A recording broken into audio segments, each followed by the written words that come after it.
Hi hello ನಮಸ್ತೆ V B creative ವರ್ಲ್ಡ್ಗೆ ನಿಮ್ಮೆಲ್ರಿಗೂ ಸ್ವಾಗತ. ನಾನಿವತ್ತು ಮನೆಯಲ್ಲೇ ಸಿಗುವಂತಹ ಸಿಂಪಲ್ಲಾಗಿ ಕಡಲೆ ಹಿಟ್ಟಿನ ಫೇಸ್ ಪ್ಯಾಕನ್ನು ರೆಡಿ ಮಾಡೋದು ಹೇಗೆ ಅನ್ನೋದ್ರ ಬಗ್ಗೆ ವಿಡಿಯೋನ ತೋರಿಸ್ಕೊಡ್ತಾ ಇದ್ದೀನಿ.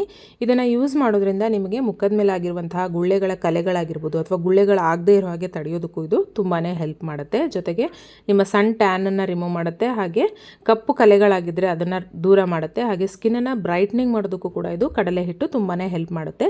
ಜೊತೆಗೆ ನಾವಿಲ್ಲಿ ಕೆಲವೊಂದು ಇಂಗ್ರೀಡಿಯೆಂಟ್ಸ್ನ ಸೇರಿಸಿದ್ದೀವಿ. ಅದನ್ನೆಲ್ಲ ಯೂಸ್ ಮಾಡೋದ್ರಿಂದ ನಿಮ್ಮ ಫೇಸ್ಗೆ ಒಳ್ಳೆ ಗ್ಲೋಯಿಂಗ್ ಸಿಗುತ್ತೆ, ಹಾಗೆ ಫೇಸು ತುಂಬ ಬ್ರೈಟ್ ಆಗಿ ಕಾಣೋದಕ್ಕೆ ಶುರುವಾಗುತ್ತೆ. ಇದನ್ನು ನೀವು ಸಿಂಪಲ್ಲಾಗಿ ಮನೆಯಲ್ಲೇ ರೆಡಿ ಮಾಡ್ಕೊಳ್ಬೋದು.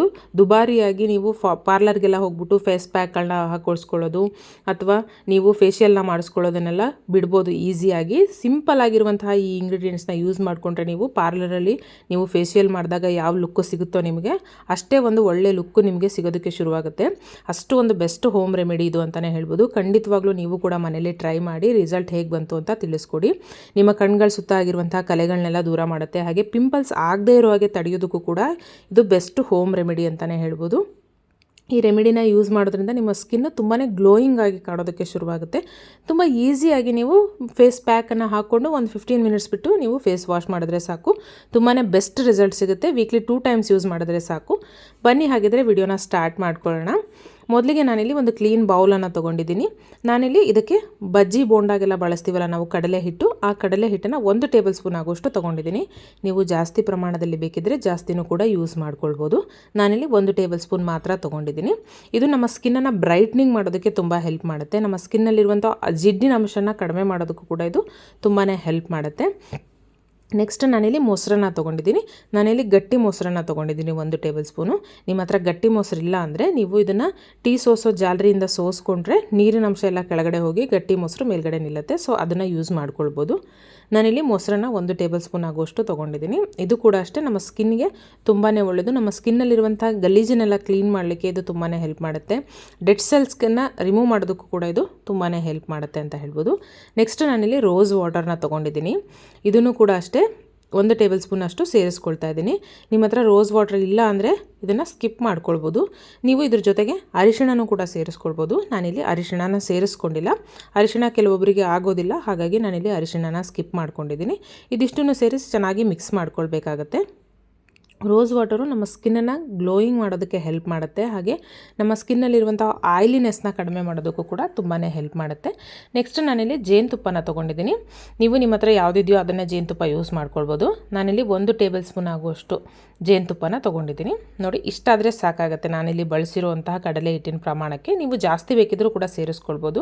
ಈಗ ಜೇನುತುಪ್ಪನ ಸೇರಿಸ್ಕೊಂಡ್ಮೇಲೆ ಚೆನ್ನಾಗಿ ಮಿಕ್ಸ್ ಮಾಡ್ಕೊಳ್ಬೇಕಾಗತ್ತೆ. ಈ ಫೇಸ್ ಪ್ಯಾಕು ಒಂದು 15 to 20 ಮಿನಿಟ್ಸ್ ಬಿಟ್ಟರೆ ಸಾಕು, ನಾವು ಒಂದು ಬೆಸ್ಟ್ ರಿಸಲ್ಟ್ ಅನ್ನೋದು ಸಿಗುತ್ತೆ. ನೀವು ಖಂಡಿತವಾಗ್ಲೂ ಮನೇಲಿ ಟ್ರೈ ಮಾಡಿ ಎಷ್ಟು ಒಳ್ಳೆ ರಿಸಲ್ಟ್ ಸಿಗುತ್ತೆ ಅಂತ ನೀವೇ ಹೇಳ್ತೀರಾ. ಅಷ್ಟು ಬೆಸ್ಟು ಇದು ಅಂತ ಹೇಳ್ಬೋದು. ತುಂಬ ಈಸಿಯಾಗಿ ಸಿಂಪಲ್ಲಾಗಿ ಮನೇಲಿ ಸಿಗುವಂತಹ ಇಂಗ್ರೀಡಿಯೆಂಟ್ಸ್ ಇವು, ಯಾವುದಕ್ಕೂ ಹೆಚ್ಚಿಗೆ ಖರ್ಚು ಮಾಡೋವಂಥ ಅವಶ್ಯಕತೆಯೇ ಇಲ್ಲ. ನೆಕ್ಸ್ಟು ನಾನಿಲ್ಲಿ ಆಲೋವೆರಾನ ತೊಗೊಂಡಿದ್ದೀನಿ. ನೀವು ಮನೇಲೇ ಸಿಗುವಂತಹ ನ್ಯಾಚುರಲ್ ಆಲೋವೆರಾನ ತೊಗೊಂಡ್ರೆ ಅದನ್ನು ಮಿಕ್ಸಿಗೆ ಹಾಕಿ ಅದು ಪಲ್ಪನ್ನೆಲ್ಲ ತೆಗೆದು ಮಿಕ್ಸಿಗೆ ಹಾಕಿ ನೀವು ರುಬ್ಕೊಂಡು ಅದರ ಕ್ರೀಮನ್ನು ತೊಗೊಳ್ಬೇಕಾಗುತ್ತೆ. ನಾನಿಲ್ಲಿ ರೆಡಿ ಇರುವಂತಹ ಆಲೋವೆರಾ ಜೆಲ್ಲನ್ನು ಒಂದು 1/2 ಟೇಬಲ್ ಸ್ಪೂನ್ ಅಷ್ಟು ಬಳಸ್ತಾ ಇದ್ದೀನಿ. ನೀವು ಫ್ರೆಶ್ ಆಲೋವೆರಾನ ತೊಗೊಂಡ್ರೆ 1 ಟೇಬಲ್ ಸ್ಪೂನ್ ಆಗುವಷ್ಟು ಬಳಸ್ಕೊಂಡ್ರೆ ಸಾಕಾಗುತ್ತೆ. ನಾನಿಲ್ಲಿ 1/2 ಟೇಬಲ್ ಸ್ಪೂನಷ್ಟು ಸೇರಿಸ್ಕೊಂಡಿದ್ದೀನಿ. ಇದನ್ನು ಕೂಡ ಅಷ್ಟೇ ನಮ್ಮ ಸ್ಕಿನ್ಗೆ ಬೆಸ್ಟ್ ಅಂತಲೇ ಹೇಳ್ಬೋದು. ಸ್ಕಿನ್ಗೆ ನಾನಿಲ್ಲಿ ಬಳಸಿರುವಂಥ ಎಲ್ಲ ಇಂಗ್ರೀಡಿಯೆಂಟ್ಸು ಕೂಡ ನಮ್ಮ ಸ್ಕಿನ್ನನ್ನು ಗ್ಲೋಯಿಂಗ್ ಮಾಡೋದಕ್ಕೆ ಹೆಲ್ಪ್ ಮಾಡುತ್ತೆ, ಹಾಗೆ ಕಲೆಗಳನ್ನ ರಿಮೂವ್ ಮಾಡೋದ್ರ ಜೊತೆಗೆ ಸಣ್ಣ ಟ್ಯಾನನ್ನು ಕೂಡ ರಿಮೂವ್ ಮಾಡೋದಕ್ಕೆ ಇದು ತುಂಬಾ ಹೆಲ್ಪ್ ಮಾಡುತ್ತೆ ಅಂತ ಹೇಳ್ಬೋದು. ಇದಿಷ್ಟು ಪದಾರ್ಥಗಳು ಎಲ್ಲರ ಮನೆಯಲ್ಲೂ ಸಾಮಾನ್ಯವಾಗಿ ಇದ್ದೇ ಇರುತ್ತೆ. ನೀವು ಮನೇಲಿ ಒಂದ್ಸರಿ ಟ್ರೈ ಮಾಡಿ. ಈ ಫೇಸ್ ಪ್ಯಾಕನ್ನು ನೀವು ಪಾರ್ಲರ್ಗೆ ಹೋಗೋದನ್ನೇ ಬಿಡ್ತೀರಾ, ಅಷ್ಟು ಬೆಸ್ಟ್ ರಿಸಲ್ಟ್ ಸಿಗುತ್ತೆ ಅಂತಲೇ ಹೇಳ್ಬೋದು. ನಾನು ವೀಕ್ಲಿ 2 ಟೈಮ್ಸ್ ಇದನ್ನೇ ಯೂಸ್ ಮಾಡೋದು. ನಂಗಂತೂ ಬೆಸ್ಟ್ ರಿಸಲ್ಟ್ ಸಿಕ್ಕಿದೆ. ನಿಮಗೂ ಕೂಡ ಅದರ ಬೆನಿಫಿಟ್ ಸಿಗಲಿ ಅಂತ ಈ ವಿಡಿಯೋನ ತೋರಿಸ್ಕೊಡ್ತಾ ಇದ್ದೀನಿ. ನೋಡಿ, ಇದನ್ನೆಲ್ಲ ಚೆನ್ನಾಗಿ ಮಿಕ್ಸ್ ಮಾಡ್ಕೊಂಡ್ಮೇಲೆ ಒಂದು ಫೇಸ್ ಪ್ಯಾಕ್ ಥರ ಹಾಕ್ಕೊಳ್ಬೇಕಾಗತ್ತೆ ಇದನ್ನು ನಮ್ಮ ಫೇಸ್ಗೆ. ಯಾವ ರೀತಿ ಹಾಕೋದು ಅಂತ ಕೂಡ ನಾನು ವಿಡಿಯೋದಲ್ಲಿ ಕೊನೆಯಲ್ಲಿ ತೋರಿಸ್ಕೊಡ್ತಾ ಇದ್ದೀನಿ. ವಿಡಿಯೋನ ಸ್ಕಿಪ್ ಮಾಡಿದೆ ಕೊನೆಯವರೆಗೂ ನೋಡಿ. ಇದು ಪೇಸ್ಟ್ ರೆಡಿ ಆದಮೇಲೆ ಇದನ್ನು ರೆಸ್ಟ್ ಮಾಡೋದಕ್ಕೆ ಬಿಡೋದೇನು ಬೇಡ. ನೀವು ಫೇಸ್ ಪ್ಯಾಕ್ ರೆಡಿ ಆದ ತಕ್ಷಣ ನೀವು ಫೇಸ್ಗೆ ಅಪ್ಲೈ ಮಾಡ್ಕೊಳ್ಬೋದು. ಇದನ್ನು ನಮ್ಮ ಫೇಸ್ಗೆ ಫೇಸ್ಗೆ ಎಲ್ಲೆಲ್ಲಿ ಪಿಂಪಲ್ಸ್ ಆಗಿದೆಯೋ ಅಥವಾ ಫೇಸ್ಗೆ ನೆಕ್ಗೆ ಎಲ್ಲ ಕಡೆನೂ ನೀವು ಸಿಂಪಲ್ಲಾಗಿ ಈಸಿಯಾಗಿ ಅಪ್ಲೈ ಮಾಡ್ಕೊಳ್ಬೋದು. ಅಪ್ಲೈ ಮಾಡಿಕೊಂಡು ನಾವು ಇದನ್ನು ಫೇಸ್ ವಾಶನ್ನು ಮಾಡ್ಕೊಳ್ಬೇಕಾಗುತ್ತೆ. ನಾರ್ಮಲ್ ವಾಟ್ರಲ್ಲೇ ಫೇಸ್ ವಾಶ್ನ ಮಾಡ್ಕೊಳ್ಬೋದು. ನೋಡಿ ನೀಟಾಗಿ ಎಲ್ಲ ಕಡೆನೂ ಅಪ್ಲೈ ಮಾಡಿಕೊಂಡು ನೀವೊಂದು 15 to 20 ಮಿನಿಟ್ಸ್ ಬಿಟ್ಟು ನೀವು ನಾರ್ಮಲ್ ವಾಟ್ರಲ್ಲೇ ಫೇಸ್ ವಾಶ್ ಮಾಡಬೇಕಾಗುತ್ತೆ, ಬಿಸಿ ನೀರು ಬೇಡ. ನೀವು ಫೇಸ್ ವಾಶ್ ಮಾಡ್ಕೊಂಡ ತಕ್ಷಣವೇ ನಿಮಗೆ ಬೆಸ್ಟ್ ರಿಸಲ್ಟ್ ಅನ್ನೋದು ನಿಮ್ಮ ಕಣ್ಮುಂದೆನೇ ಕಾಣಿಸುತ್ತೆ. ರಿಸಲ್ಟ್ ಹೇಗೆ ಬಂತು ಅಂತ ಕಮೆಂಟ್ ಮಾಡೋದನ್ನು ಮರಿಬೇಡಿ. Thanks for watching.